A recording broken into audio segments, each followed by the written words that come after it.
Before we jump into the anatomy of it all, let's talk about what the lacrimal apparatus actually is. The lacrimal apparatus is a group of structures responsible for generating tears and collecting and draining the tear fluid. The tear fluid is made up of water and contains many electrolytes, proteins, and more. It functions as a lubricant for the eye and protects it from infection. Now let's get into the anatomy. Here's a quick overview of what we'll be looking at today.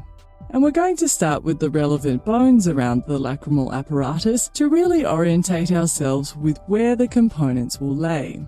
Then we'll get to the lacrimal apparatus itself, starting from where the tear fluid is produced and ending with its drainage point. Let's get to it. First up are the bones that are involved with our lacrimal apparatus. This is the image that we're going to be looking at most often in this tutorial, where we can see the superolateral section of the right eye and the right nose cut in section. We're looking at the lacrimal apparatus on this person's right side. Many superficial structures have been removed, so we can see the deeper components of the lacrimal apparatus.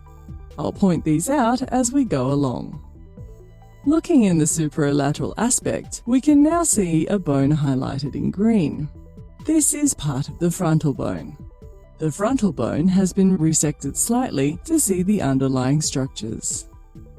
Let's peel off the skin and muscles for a moment and have a look at the bones underneath.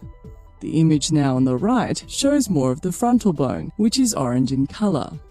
The section highlighted in green is the zygomatic process of the frontal bone and corresponds to the resected section on the image on the left. It's tucked behind here that we'll find the lacrimal gland, which we'll identify shortly. Moving to the nasal cavity, we can see right into it. The skin and cartilage have been removed, as has the nasal bone. What we can see highlighted in green now, and in our pop-out, is the middle nasal concha.